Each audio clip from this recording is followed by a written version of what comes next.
Hi guys, welcome back to the channel. Now today we are going to talk about something that may seem quite insignificant but has potential to cause quite a bit of misunderstanding down the line. That's right, we are talking about the difference between the stock price and the market cap of a company. Now many people tend to think that the stock price and the market cap are synonymous. And so the simplest way to start is by looking at this pizza. You see, this whole pizza is worth $20, but if I were to cut it up into 4 pieces, now each of these slices will now be worth $5.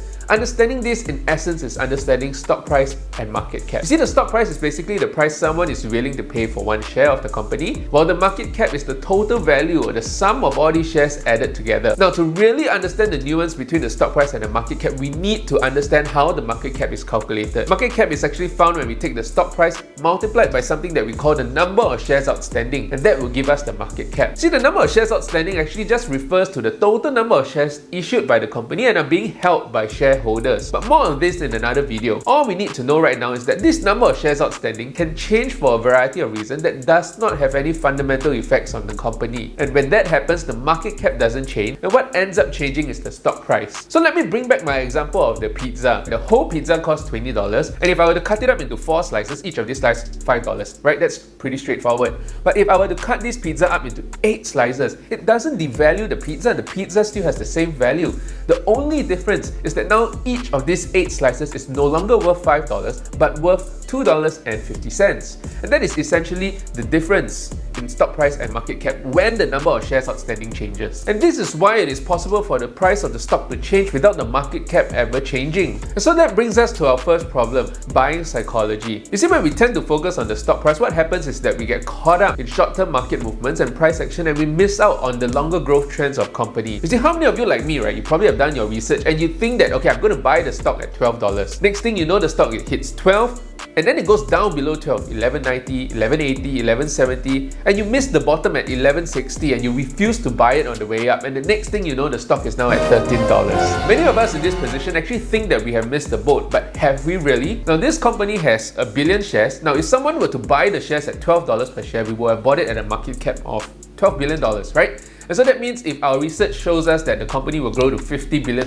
in market cap, that means I could still generate $38 billion in returns in terms of the market cap. You know, that's about a 4x returns of our investment. Now, if someone were to buy the same company at $13 per share, now that would mean buying the company at a $13 billion market cap. Okay, so from $13 billion to $50 billion, our company can still grow $37 billion. Now, that is slightly less than a 4x return, but 3.85 is still not too bad, right? And so let's put 2 people in with real numbers and let's see how their investment turns out. Person A puts in $5,000 into the company, buying its share at $12, and person B puts in $5,000 into the same company, buying its share at $13,000. What would happen with their investment? Well, if the company were to grow to $50 billion, person A's investment will end up being $20,850. Person B will end up with $19,250. Hold up, wait, I just told you that there's no difference, but there is clearly a difference in the number here. So what in the world am I talking about? Taking out their initial investment, right? Person A will make $15,850, person B will make $14,250. The difference is actually $1,600. Now, by choosing not to invest at $13 per share, all you're telling me is basically because you're salty that you cannot make that $1,600, you're giving up making $14,250.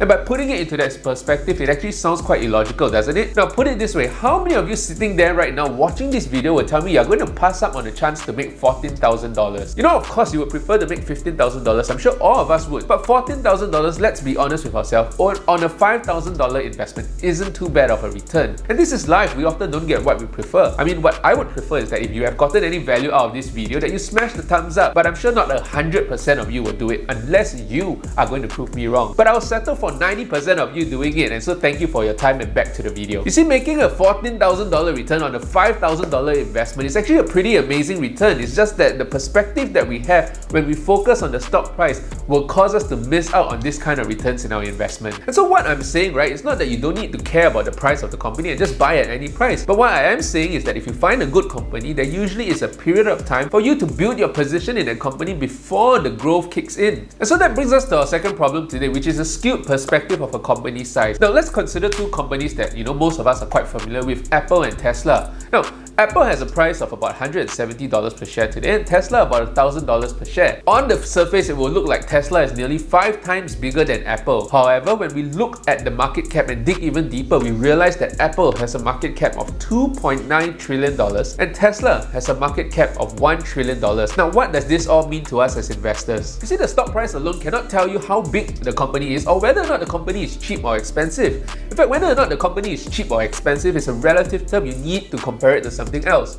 For instance, McDonald's is expensive if you compare it to Cai Fan, but McDonald's is also cheap when compared to cafe food. And so basically, all the stock price tells you is the price that someone is willing to pay for one share of the company at that point in time. Now, when we understand this, we actually understand how to apply the law of large numbers. Simply put, it means that the bigger the company gets, the harder is it to grow at a high percentage. Let's put this into perspective today. If I were to give you a 10 cent and I told you I'm going to give you a week to double the 10 cent in value, which means to return me 20 cents in the second week. How many of you feel comfortable doing that? And what if I give you $1,000 to double that in a week? It gets harder to double your money each time the value of the money increases. And in the same way, if I were to apply it to the two companies that we have, Apple and Tesla, it will be much harder for Apple to double in value from 2.9 trillion to 5.8 trillion than from Tesla to double in value from 1 trillion to 2 trillion. So purely from this perspective, right, it would seem that Tesla actually has the higher growth potential than Apple over the next few years. Now, however, there are many other considerations and you shouldn't just go and buy a company based on looking at the market cap. However, understanding the nuances between the stock price and the market cap helps us to get off on the right footing and make a more informed decision. So if you're interested to know what other considerations you make, like how the number of shares outstanding actually changed, like what I mentioned earlier on in the video,